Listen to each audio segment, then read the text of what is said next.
जिला स्तरीय ग्रीष्मोत्सव घुमारवीं बड़ी धूमधाम के साथ शुरू हो गया है। शोभा यात्रा में खाद्य आपूर्ति मंत्री राजेंद्र गर्ग सहित सभी प्रशासनिक अधिकारियों ने स्थानीय नेताओं ने भाग लिया। शोभा यात्रा के बाद बैल पूजन और खुंडा गाड़ कर मेले का शुभारंभ किया गया। खाद्य आपूर्ति मंत्री राजेंद्र गर्ग ने कहा कि मेले हमारी धार्मिक और प्राचीन संस्कृति को संजोए रखने में अहम भूमिका अदा करते हैं। ग्रामीण क्षेत्रों में प्रतिभाओं को निखार इन मेलों से मिलता है। उन्होंने कहा कि घुमारवीं का यह जिला स्तरीय मेला स्थानीय लोगों के लिए और आसपास के गांव की जनता के लिए आकर्षण का केंद्र है।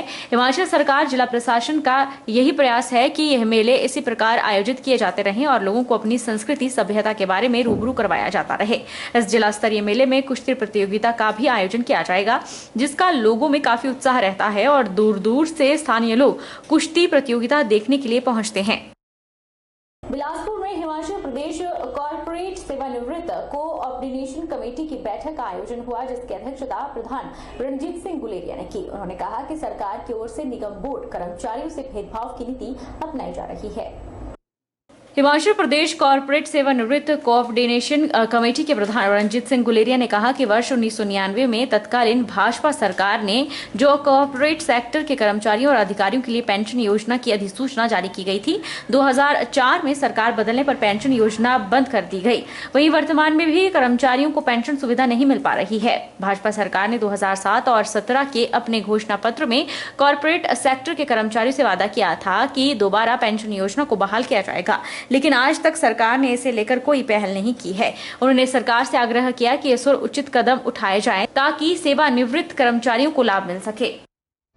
हमारी सरकार से पुरजोर मांग है कि उस मांग पेंशन जो हमारी सुविधा है उसको रिस्टोर किया जाए। इसमें लगभग हमारे 730 कर्मचारी पेंशन से वंचित हैं, जिन्हें बाकी जो 1999 से 2004 के बीच रिटायर हुए हमारे कर्मचारी, वो 1400 से 1700 के बीच के आदमी जो पेंशन ले रहे हैं। इसलिए सरकार जो है हमारे साथ जो है सौतेला व्यवहार कर रही है। हमारी सरकार से यही मांग है, हम जितने लोग यहाँ कर्मचारी इकट्ठे हो रखे हैं, बार बार सरकार से आग्रह कर रहे हैं। हर जगह हर मंत्री, जहाँ हमारे जिले के मंत्री हैं, उनसे विधायक हैं, हर जगह मिल रहे हैं कि हमारा जो है पेंशन को बहाल कराने की कृपा करें। जल शक्ति विभाग मंडल इंदौरा के गांव मलोट के वार्ड नंबर 7 के लोगों ने गर्मी के मौसम में पीने योग्य पानी की कई दिनों से आ रही समस्या से तंग आकर इंदौरा के विधायक के खिलाफ नारेबाजी की।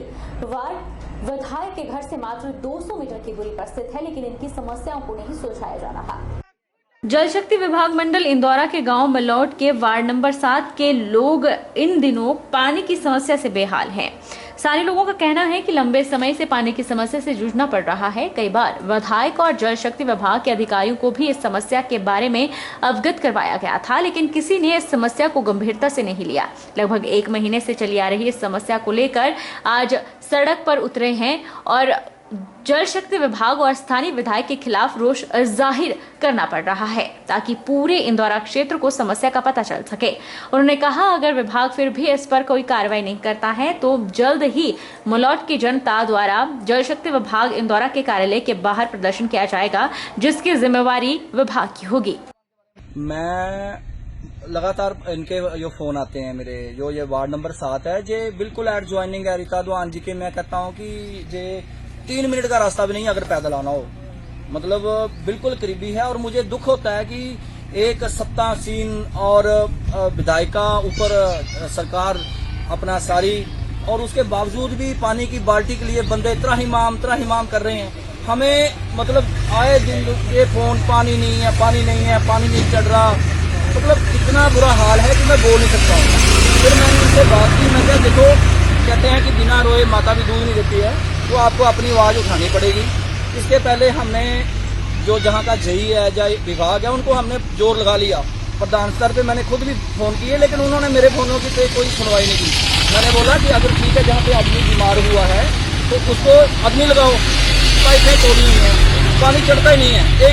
एक बाल्टी के लिए, एक बूंद के लिए आदमी तरस रहे हैं। हिमाचल शिक्षा समिति द्वारा चलाए जा रहे माधव सृष्टि परिसर अश्विनी खडगढ़ की सैर सोलन में 10 अप्रैल रविवार को राज्यपाल 6 करोड़ की लागत से बनने वाले माधव योगाश्रम का भूमि पूजन कर निर्माण कार्य का शुभारंभ करेंगे। यह जानकारी योग भारती हिमाचल के संस्थापक श्री हिमाचल मूर्ति ने पत्रकार वार्ता में दी।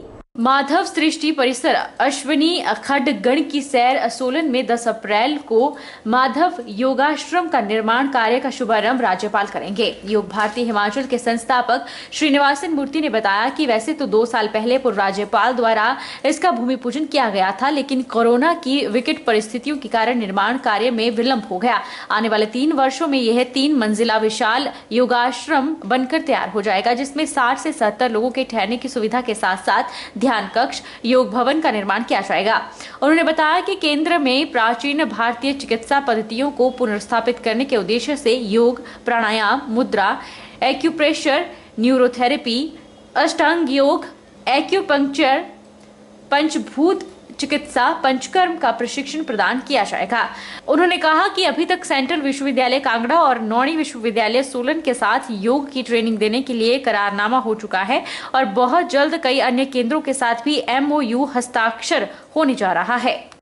अश्विनी कट में हमने 11 एकड़ जगह में एक स्वास्थ्य का तीर्थ क्षेत्र बना रहा है। उसमें जितना भी योग, प्राणायाम, मुद्रा, एक्यूप्रेशर से स्वास्थ्य सुधारने का व्यवस्था है वो भी करना है, और हिमाचल यानी जड़ी बूटियों का व्यवस्था है उसको भी ठीक करना है, यानी उसका सदुपयोग करना है, उसको समझ के सदुपयोग करना है। और पंचगव्य, गौ माता के पंचगव्य से बहुत बीमारी ठीक हो सकता है, वो सारे सिखाना है। इस कारण से हमने एक ट्रेनिंग सेंटर, ये तैयारी 2 साल से तीव्र गति से शुरू हो गया। वैसा तो वो परिसर 10 साल से निर्माण हो रहा है। अभी आने वाले 3 साल में ये और एक स्टेज पूरा हो जाएगा। उसके लिए हमने राज्यपाल जी से प्रार्थना किया, महामहिम जी उसके लिए आने के लिए तैयार हो गए। 10 अप्रैल को लगभग 10 बजे कार्यक्रम शुरू होगा। फिर उस कार्यक्रम में उन्होंने कार्य का शुभारंभ करेंगे। टमाटर, शिमला मिर्च की फसलों पर आश्रित रहते थे। यह यहाँ के किसानों की नकदी फसल थी, लेकिन कोरोना काल में जिला के किसानों की इन फसलों के बाद लहसुन नकदी फसल बन गई है। टमाटर, शिमला मिर्च के बाद लहसुन की फसल जिला सोलन के किसानों की पसंद बनी हुई है, जिसका बड़ा कारण इसमें खर्चा कम लगता है। बीते कुछ वर्षों में किसानों को इसके बेहतर दाम मिल रहे हैं। जिला सोलन में पहले की तुलना में कई गुना अधिक लहसुन बोया जा रहा है। जिला कृषि अधिकारी सीमा ने बताया कि लहसुन की ओर जिला सोलन के किसानों का रुझान बढ़ने लगा है। इससे पहले 10 से 11 क्विंटल लहसुन का बीज बिकता था, लेकिन इस बार उन्होंने 130 क्विंटल लहसुन किसानों को दिया है। उन्होंने कहा कि लहसुन की मेडिसिन वैल्यू अत्यधिक है और सोलन, सिरमौर के लहसुन के बेहतर दाम मिल रहे हैं। उन्होंने कहा कि इसमें कीटनाशकों का खर्चा बहुत कम है। यही कारण है कि अब लहसुन की ओर किसान बढ़ रहे हैं। जो हम सरकारी रूप से हम लोग मंगवाते हैं वो 11-12 कुंटल या मैक्सिमम 20 कुंटल रहती थी, अब वो बढ़कर 130 कुंटल तक बढ़ गई है। किसानों के लिए अब ये एक नकदी फसल उभर कर आई है लहसुन जो है। और लहसुन में प्रायः देखा गया है कि पानी की मात्रा भी ज़्यादा नहीं चाहिए होती है, और जो अपना थोड़ा ऐसा पानी जो रेनफेड एरिया है उसमें भी लहसुन हो जाता है। बाज़ार में इसके जो भाव हैं वो भी काफ़ी अच्छे जा रहे हैं। बहुत महंगा लहसुन जाता है, जैसे 130-150 किलो पर जो हरा लहसुन है इतना जाता है। और जो हमारा जो साउथ के लोग हैं वो यहाँ का पहाड़ का लहसुन बहुत पसंद करते हैं, बेसिकली सिरमौर डिस्ट्रिक्ट का, सोलन का, क्योंकि इसमें कुछ पाया गया है कि मेडिसिनल वैल्यू रहती है जो गठिया रोगों के लिए बहुत अच्छा होता है। उधर किसानों ने बताया कि टमाटर, शिमला मिर्च में मेहनत के साथ साथ कीटनाशकों पर भी ज्यादा खर्चा होता है और लहसुन में ज्यादा खर्चा नहीं है। यही कारण है कि अब लहसुन के बीते 2-3 वर्षों से बेहतर दाम मिलने के बाद किसानों ने लहसुन को अपनी नकदी फसल बना लिया है। पहले हम टमाटर या शिमला मिर्च लगाते थे, लेकिन इसमें मेहनत बहुत ज़्यादा है, दवाइयाँ बहुत स्प्रे होती हैं, और अब हम इससे हटके थोड़ा लहसुन पे आए हैं। इस बारी काफ़ी लहसुन लगाया है क्योंकि इसमें मेहनत भी कम है, स्प्रे भी कम होती है, और इससे मुनाफा भी हो रहा है किसानों को और हमें भी। तो अभी कम करेंगे हम।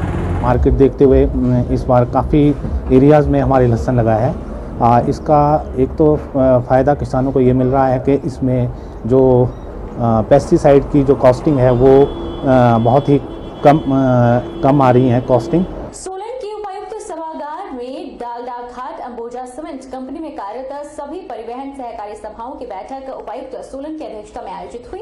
बैठक में अंबुजा सीमेंट कंपनी में कार्यरत सभी परिवहन सहकारी सभाओं ने भाग लिया। इस बैठक का मुख्य उद्देश्य नवनिर्मित D mining areas land loser और प्रभावित परिवहन सभा को कार्य आवंटन करने बारे विस्तृत रूप से चर्चा की गई। सोलन के उपायुक्त सभागार में दालदा घाट अंबुजा सीमेंट कंपनी में कार्यरत सभी परिवहन सहकारी सभाओं की बैठक उपायुक्त सोलन की अध्यक्षता में आयोजित हुई, जिसमें सभी परिवहन सहकारी सभाओं ने इस बात का समर्थन किया कि जिन लोगों की अंबुजा सीमेंट कंपनी में लैंड अधिकृत की गई है उनको प्राथमिकता के आधार पर कार्य मिलना चाहिए। दालदा घाट अंबुजा सीमेंट कंपनी में 8 सोसाइटी के करीब 2900 मेंबर हैं, जिनमें से केवल 600 लोग ही हैं। माइनिंग एरिया से 5 पंचायतों के मेंबर हैं। दी माइनिंग एरियाज लैंड लूजर के संस्थापक परसराम ने बताया कि सभा का उद्देश्य उन बेरोजगार लैंड लूजर परिवारों को प्राथमिकता के आधार पर रोजगार प्रदान करना है, जिनके साथ 1992 से लेकर आज तक सभी ने सौतेला व्यवहार किया। हमारी डीसी सोलन की अध्यक्षता में एक मीटिंग ऑर्गेनाइज की गई थी, जिसका जो मेन मोटो था the mining area land loser transport cooperative society को वर्क एलोकेशन से रिलेटेड, और इसमें सभी सोसाइटियाँ जो दाला घाट में अंबुजा सीमेंट में रन कर रही हैं उनको भी इनवाइट किया गया था।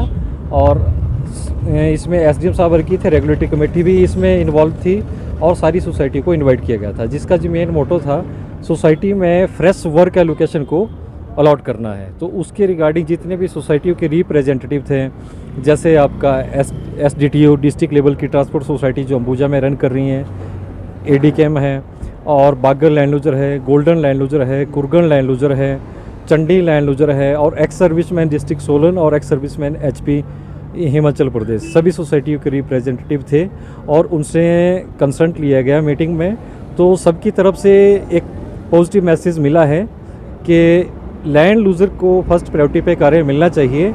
और जैसा कि जिन लोगों ने घर और ज़मीन को लूज़ किया है, लोग लैंडलेस और हाउसलेस हुए हैं जो 5 पंचायतों से, जिसके बिहाफ पे अंबुजा रन कर रही है, तो उन लोगों के लिए कार्य प्रायोरिटी पे मिलना चाहिए। तो सबकी इसमें कंसर्न, पॉजिटिव कंसर्न मिली है। चला है एक छोटे से ब्रेक के बाद फौरन लौटेंगे, आप बने रहिए हमारे साथ।